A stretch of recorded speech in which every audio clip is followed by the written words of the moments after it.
Shri James അധികാരം കേൾക്കാൻ കഴിയുമെന്ന് മനസ്സിലാക്കുന്നുണ്ട്. പ്രധാനപ്പെട്ട ചോദ്യം, ഈ വ്യാജന്മാരെ നമുക്ക് എങ്ങനെ തിരിച്ചറിയാൻ, വ്യാജ ലോട്ടറിയാണെന്ന് എങ്ങനെ തിരിച്ചറിയാൻ കഴിയും? കാരണം നേരത്തെ പറഞ്ഞല്ലോ, പല പല മുക്കിലും മൂലയിലും ഒക്കെ ഒരുപാട് പേര്, പാവങ്ങൾ, സ്ത്രീകൾ, മറ്റ് വരുമാനമില്ലാത്ത ആളുകളൊക്കെ നിൽക്കുമ്പോൾ ചിലപ്പോൾ നമുക്ക് എടുക്കാൻ ആ സമയത്ത് പൈസയോ അല്ലെങ്കിൽ ഈ നിൽക്കുന്ന ആളുടെ ചിലപ്പോൾ ഗൂഗിൾ പേ സംവിധാനമൊന്നും ഉണ്ടാകണമെന്നില്ല പലർക്കും. അപ്പോൾ നമ്മുടെ കയ്യിൽ ചില്ലറ കാണത്തില്ല, കൊടുക്കണമെന്ന് ആഗ്രഹമുണ്ട്. അവരുടെയൊക്കെ മുഖം കാണുമ്പോൾ കനിവ്, മനസ്സലിവുള്ള ആളുകൾക്ക് കൊടുക്കാൻ തോന്നും. അത് ലോട്ടറി അടിക്കണമെന്ന് വിചാരിച്ചിട്ടുമല്ല, എടുക്കാത്ത ശീലം ഉള്ള ആളുകൾ പോലും കൊടുത്തു പോകും. അങ്ങനെയൊക്കെയുള്ള ആളുകളെയൊക്കെ തന്നെ സംശയത്തിന് നിഴലിലാക്കുന്ന ഒരു വിഷയമാണിത്. അപ്പോൾ ഇതിലൊരു പരിഹാരം വേണം. നമുക്ക് എന്ത് സാധ്യമാകും?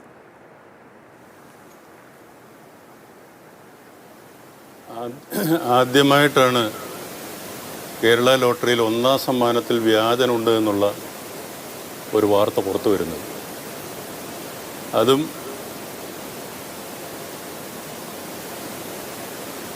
ഓണം ബമ്പറിൻ്റെ ടിക്കറ്റ് റിലീസ് ചെയ്തതിൻ്റെ പിറ്റേ ദിവസം. ഇത് കേൾക്കുന്ന ജനങ്ങളെ സംബന്ധിക്കുന്നിടത്തോളം വലിയ ആശയക്കുഴപ്പമുണ്ടാക്കും. ടിക്കറ്റ് എടുക്കുന്ന ആളുകളെ സംബന്ധിക്കുന്നിടത്തോളം സംശയങ്ങളുണ്ടാക്കും. ഈ മേഖലയിൽ പണിയെടുക്കുന്ന പാവപ്പെട്ട തൊഴിലാളികളും ചെറുകിട ഏജന്റുമാരും ഉൾപ്പെടുന്ന ആളുകൾക്ക് വലിയ ബുദ്ധിമുട്ടുണ്ടാകുന്നൊരു വാർത്തയാണ്. ഈ സംഭവം കഴിഞ്ഞ ഫെബ്രുവരിയിൽ നടന്നതാണ്, കഴിഞ്ഞ സർക്കാരിൻ്റെ കാലത്ത് നടന്നതാണ്. ഇപ്പോൾ ഈ വാർത്ത കേൾക്കുമ്പോൾ സതീശൻ സർക്കാർ വന്നതിന് ശേഷമുണ്ടായൊരു സംഭവമാണെന്ന് ആളുകൾ തെറ്റിദ്ധരിക്കും. വ്യാജ ലോട്ടറി എന്ന് പറയുന്നത് കേരള ലോട്ടറിയിൽ പുതുമയല്ല. അനേകം ആളുകളെ പല സ്ഥലങ്ങളിലും പറ്റിച്ചു പോകുന്ന ആളുകളുണ്ട്. അതിനെയെല്ലാം നിസ്സാരവൽക്കരിക്കുകയാണ് കഴിഞ്ഞ സർക്കാർ ചെയ്തിരുന്നത്. അത് ഫോട്ടോസ്റ്റാറ്റാക്കി പ്രചരിപ്പിക്കുക, അല്ലെങ്കിൽ ഫോട്ടോസ്റ്റാറ്റ് കൊണ്ട് ആളുകളെ കബളിപ്പിച്ചു പോയി എന്ന് പറഞ്ഞ് ആശ്വസിക്കുക. ഇതുപോലെ തന്നെ ഒറിജിനൽ ടിക്കറ്റും ആയി സാമ്യമുള്ള അല്ലെങ്കിൽ ഒറിജിനലായിട്ടുള്ള ടിക്കറ്റുകൾ ഞാൻ തന്നെ ബഹുമാനപ്പെട്ട പി.ടി. തോമസിനെ കൊണ്ട് ഒരു വാർത്താ സമ്മേളനത്തിൽ നടപടിയെടുക്കണമെന്ന് ആവശ്യപ്പെട്ടുകൊണ്ട് അവതരിപ്പിച്ചിട്ടുണ്ട്. ഒരു നടപടിയും ഉണ്ടായില്ല. ഒറിജിനൽ ടിക്കറ്റുകൾ തന്നെയായിരുന്നു അതും. പക്ഷേ ആ ടിക്കറ്റിൻ്റെ സമ്മാനം മാറാൻ ചെന്നപ്പോൾ വേറെ ആളുകൾ സമ്മാനം മാറിപ്പോയി. അതും ആലപ്പുഴ ജില്ലയിൽ നിന്നാണ്. ചേർത്തല ഉള്ള ഓഫീസിൽ നിന്നാണ് ആ ടിക്കറ്റ് പുറത്തു വന്നത്. ഇത് പലപ്പോഴും കേരളത്തിൽ നടന്നുകൊണ്ടിരിക്കുന്ന ഒരു കാര്യമാണ്.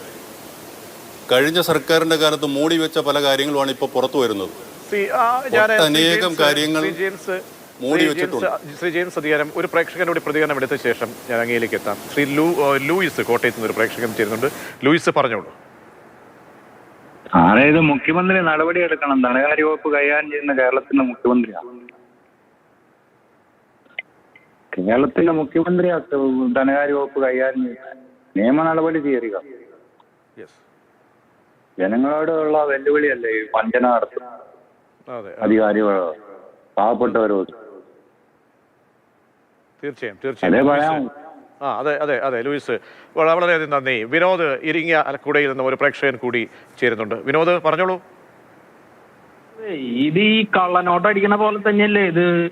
50 രൂപ വെച്ച് ഒരാളുടെ എത്ര ലോട്ടറിയുടെ കാശ് പോരുണ്ടാവും അല്ലേ? അതെ. ഇത് എത്ര കാശ് ഒരാളുടെ കയ്യിൽ നിന്ന് 50 രൂപ വെച്ച് വരികയാണെങ്കിൽ എത്ര കള്ളനോട്ട്, അതും ഒരൊറ്റ ദിവസം കൊണ്ട് കള്ളനോട്ട് മാറി വൈറ്റാവണേ.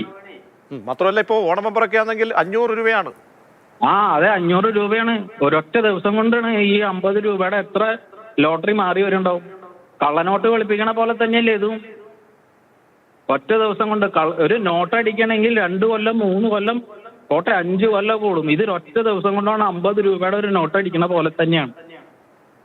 തീർച്ചയായും വിനോദ്, വളരെയധികം നന്ദി. വിനോദ് പറഞ്ഞതുപോലെ തന്നെ ഈ മേലനങ്ങാതെ ഈ കാശ് കീശയിലേക്ക് അടിക്കാൻ വേണ്ടി ഒരുപാട് ടീമുകളുണ്ട്. അപ്പോൾ ശ്രീ ജെയിംസ് അധികാരം, ഇത് പിണറായി സർക്കാരിൻ്റെ കാലത്ത് ഇറങ്ങുന്ന കള്ളന്മാരോ അല്ലെങ്കിൽ ഇടത് UDF വരുമ്പോൾ ഇറങ്ങുന്ന കള്ളന്മാർക്ക് ഈ സർക്കാരുമായിട്ട് ഒരു ബന്ധവുമില്ലല്ലോ. അതല്ല, നമുക്കിവിടെ പ്രശ്നം പരിഹരിക്കപ്പെടണം. 30 കോടിയുടെ സമ്മാനമാണ് ഇപ്പോൾ ഇനി ഇറങ്ങാൻ പോകുന്നത്. ഒരുപാട് പേര് ടിക്കറ്റ് എടുക്കും. അതൊരു ഉത്സവമാക്കിയാണ്, ഇതിൻ്റെ ആഘോഷമാക്കിയാണ് ഈ സർക്കാർ വെക്കുന്നതെങ്കിൽ അവിടെ എന്താണ്, മുഖ്യമന്ത്രിയാണ് ഈ ധനകാര്യ വകുപ്പ് ഭരിക്കുന്നത്. അദ്ദേഹത്തിന് മറ്റൊരു പ്ലാൻ ഉണ്ട്. ഈ സംഘങ്ങളെ പൂട്ടാൻ ഒരു പ്ലാൻ ഉണ്ടെങ്കിൽ അത് ഇമ്മീഡിയറ്റ് ചെയ്യണം. ശ്രീ ജെയിംസ്. ഞാൻ പറഞ്ഞത് പിണറായിയുടെ സർക്കാരിൻ്റെ കാലത്തോ വി.ഡി. സതീശൻ സർക്കാരിൻ്റെ കാലത്തോ വ്യാജൻ ഇറങ്ങിയാൽ നടപടിയെടുക്കണ്ട എന്നല്ല.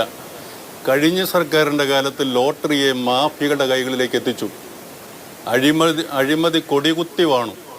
ക്ഷേമനിധി ബോർഡിൽ നിന്ന് 16 കോടിയോളം രൂപ തട്ടിച്ചെടുത്തുകൊണ്ട് പോയി ഒരു ക്ലർക്കിൻ്റെ പേരിൽ മാത്രമാണ് നടപടിയെടുത്തത്. ഒരു അന്വേഷണം നടന്നില്ല. ഞങ്ങൾ പരാതി കൊടുത്തിരുന്നു, ഞങ്ങളുടെ സംഘടന പരാതി കൊടുത്തിരുന്നു. ഒരു നടപടി ഉണ്ടായില്ല, അന്വേഷണം ഉണ്ടായില്ല. ഇതുപോലെയുള്ള ടിക്കറ്റ് അടിക്കുന്ന വ്യാജന്മാരെ സംരക്ഷിക്കാൻ വേണ്ടിയാണ് ടിക്കറ്റിൻ്റെ പിറകിൽ സീല് വേണ്ട എന്നുള്ളൊരു തീരുമാനം കഴിഞ്ഞ സർക്കാർ കൊണ്ടുവന്നത്. അതുകൊണ്ടാണ് ഏത് ഏജൻറ്റിൻ്റെ കയ്യിൽ നിന്നാണ് ഈ ടിക്കറ്റ് വാങ്ങുന്നത് എന്ന് ജനങ്ങൾക്ക് മനസ്സിലാക്കാൻ കഴിയാതെ പോകുന്നത്. അതിനെയും ഞങ്ങൾ ശക്തമായി എതിർത്തതാണ്.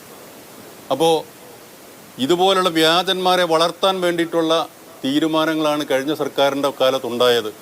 സെറ്റ് ലോട്ടറി, ഓൺലൈൻ ലോട്ടറി, എഴുത്ത് ലോട്ടറി എന്നു വേണ്ട നിയമവിരുദ്ധമായ എല്ലാവിധ കച്ചവട രീതികളും കേരള ലോട്ടറിയിൽ കൊടികുത്തി വാഴുകയാണ്. സാധാരണ പാവപ്പെട്ട ജനങ്ങൾ, തൊഴിലാളികൾ, അവരുടെ ഒരു ജീവിതമാർഗമായിരുന്നു, അവരുടെ ഒരു പ്രതീക്ഷയായിരുന്നു ലോട്ടറി. ഇന്ന് അവർക്ക് അതുകൊണ്ട് ജീവിക്കാൻ കഴിയാത്ത സാഹചര്യം ഉണ്ടാക്കി വെച്ചിട്ടാണ് കഴിഞ്ഞ സർക്കാർ പോയിരിക്കുന്നത്. വി.ഡി. സതീശൻ സർക്കാർ വന്ന് ഓണത്തിനൊരു നല്ല പ്രൈസ് സ്ട്രക്ചറോടുകൂടി 5 കോടി രൂപ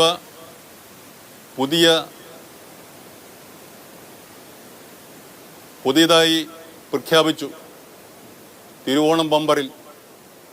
അത് തൊഴിലാളികൾക്കും കച്ചവടക്കാർക്കും വലിയ പ്രതീക്ഷ നൽകി.